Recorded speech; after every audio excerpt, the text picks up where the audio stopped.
Hey, what's going on, everybody? It's Wilhelm Scream, and welcome back to another day in Destiny 2 for some more Destiny 2 news and Witch Queen Season of the Risen intel. And in this video, as the title says, I'm going to be sharing with you how a solo player can farm out Spoils of Conquest every week. Spoils of Conquest are kind of hard to come by if you're not raiding often. You can use them to buy exotics from the tower kiosk. And if you do every method that we discuss in this video, it will net you at least 49 Spoils of Conquest as a solo player without raiding every week. And possibly a little bit more if you're able to do some slightly trickier things. The first method that we're going to be discussing, a lot of people ask, has it been patched? I have, of course, made videos on this previously, but we're going to do a cumulative thing here and kind of put those rumors, whether or not things have patched or if they're still usable, to rest. Now, fortunately, this season, Bungie did not disable the spoils drops from the secret chests in the Vault of Glass raid. Normally, when a new raid is released, the old raid's secret chest stops dropping spoils, and the only way you can actually get spoils from that raid is through boss defeats. It's not the case here. The secret chests from Vault of Glass are still giving you 5 Spoils of Conquest. That's for every character. So all the methods that we're going to discuss will be better used or best used if you can do this on all 3 characters. At least that will net you the most. The first one is, of course, the first secret chest for the Vault of Glass. Now, I'm only going to do this on a hunter. The route that you would take is the same for any class, but the hunter is definitely the toughest one to do it on. So you'll load into the raid. As you see, I hit a raid banner from a public event before I came here. That's because I wanted to have enough sword ammo to do this little bit of jumping. You just want to make sure that you're full on sword ammo. You don't want to accidentally run out.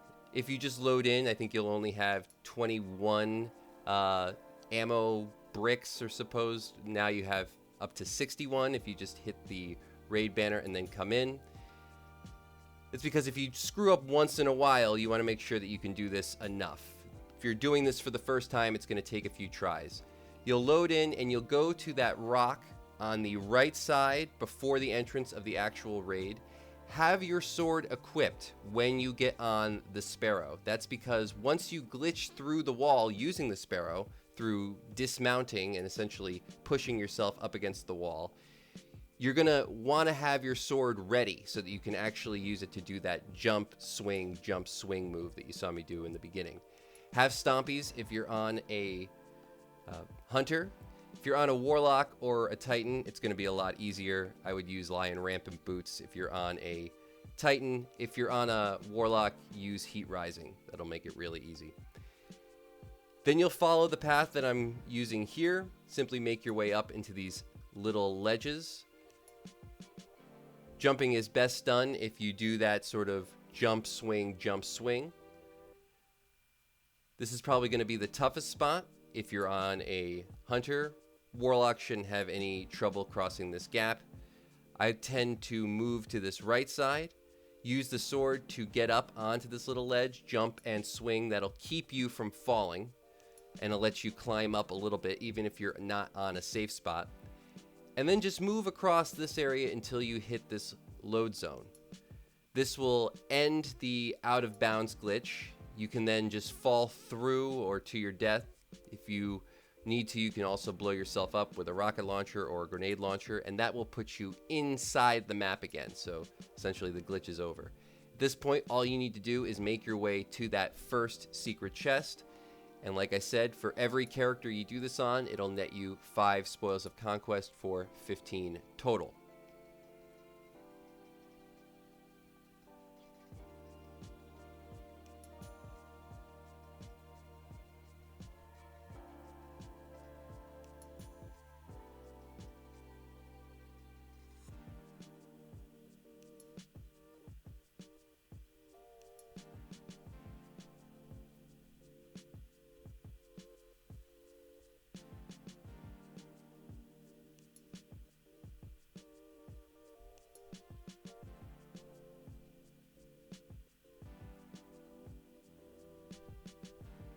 This will also give you any raid loot that you've already acquired from doing the raid normally. If you haven't done the raid previously, you will only get Spoils of Conquest, and that's the same for any raid across the board.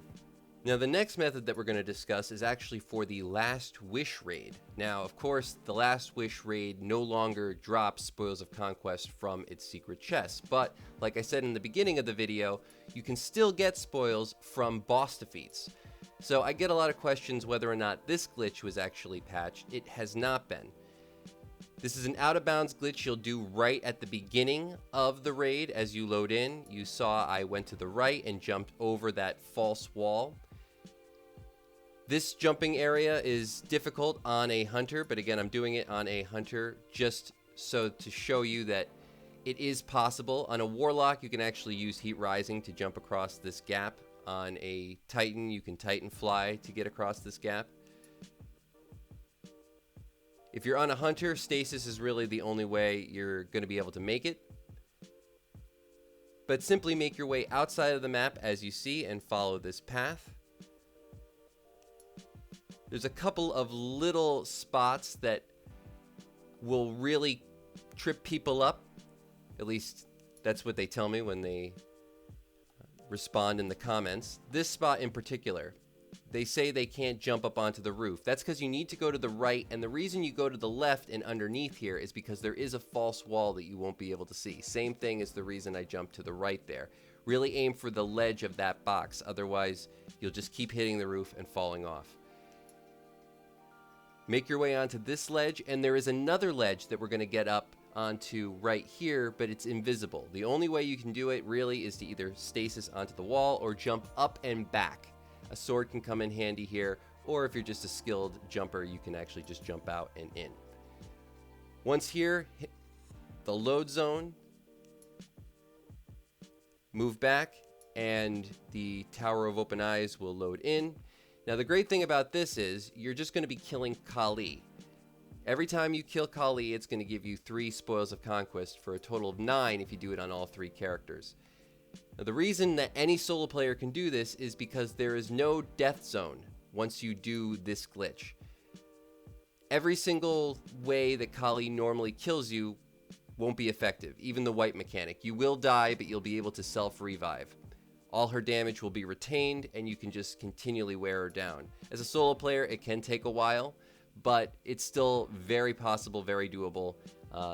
As a solo player, I would bet it would take normally about 15 minutes.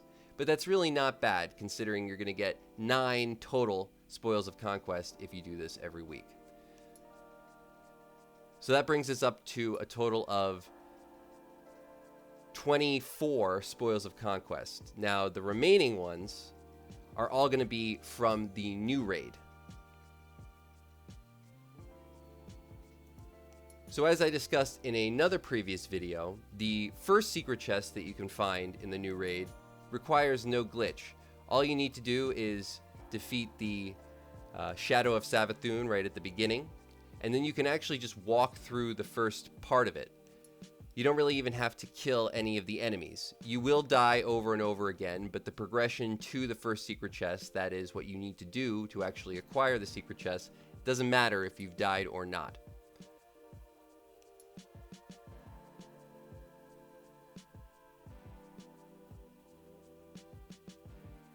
So just make your way past where the Shadow of Savathun was.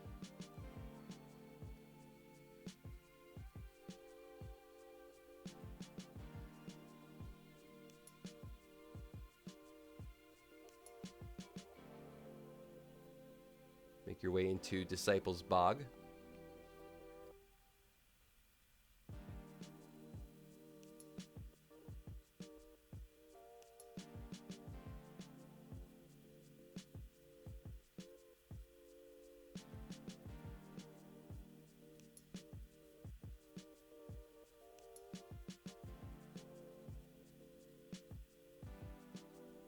And you'll start getting the debuff Pervading Darkness. That doesn't matter.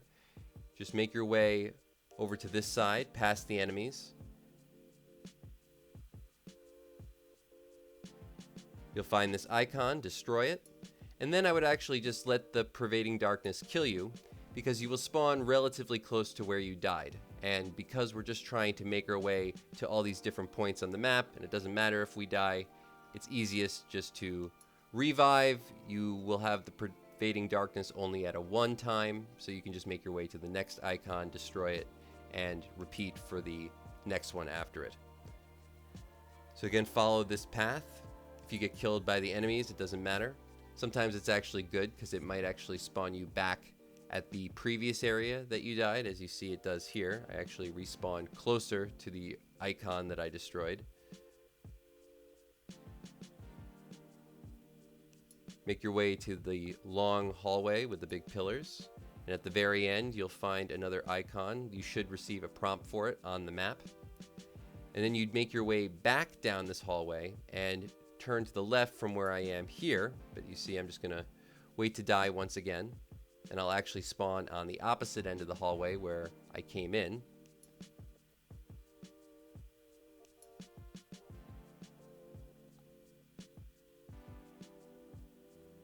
I'm going to walk down and take a right turn as I spawned on the opposite end. Make my way through this hallway. And you'll see this bridge in front of you. You're going to jump up and over it, and there's an entrance on the opposite side that will let you shoot the 3rd icon.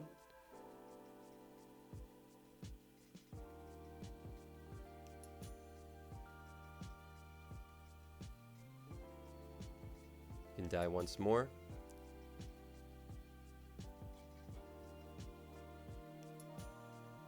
You might spawn back on the opposite side of the bridge. But then you're going to make your way past this pyramid and into this room on the right, and you'll be able to get the first secret chest for the new raid.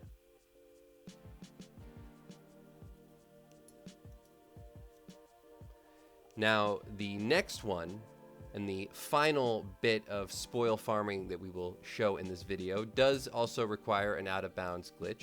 And you will need the checkpoint for the final boss for this. But even if you don't raid, it's possible to find a final checkpoint just from a pickup group. So even if you're not doing the actual final boss, maybe it's just you don't know the mechanics, or working with a group of people that you don't know is just a little intimidating. But in any case, a warlock is probably the easiest to do this on, though a titan is also very easy. A hunter's going to have trouble. You might need a specific type of sword that will launch you across this big gap, but it's still very possible. Now again, the first secret chest from the raid will give you another 15 spoils if you do it on all 3 characters every week. So that's very easy. So 15 from the Vault of Glass, 9 from the Last Wish, and 15 from the first secret chest in this raid. And then if you can get this secret chest on at least the Warlock and the Titan, which most people will probably be able to do it on, Hunter might take a little bit more practice. That'll give you, of course, the last 10 for a total of 49, the bare minimum. If you can do this on a Hunter, that's 5 more. So that's over 50 Spoils of Conquest farmed solo every single week. So if you're looking for any of those tower exotics, or maybe just other things that you want to buy in previous raids like the Vault of Glass, as you can still turn in Spoils of Conquest on the last 2 raids to buy certain weapons at the end, this is the way to do it. I'm sure most people watching this will be wanting some of those tower exotics though.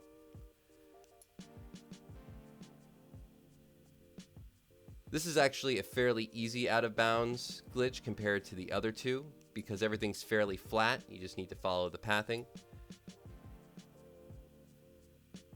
Thanks so much for watching today. Hopefully you found one of these methods helpful. If you enjoyed this video, please remember to like, comment, and subscribe to the YouTube channel for more Destiny 2 Witch Queen content like this.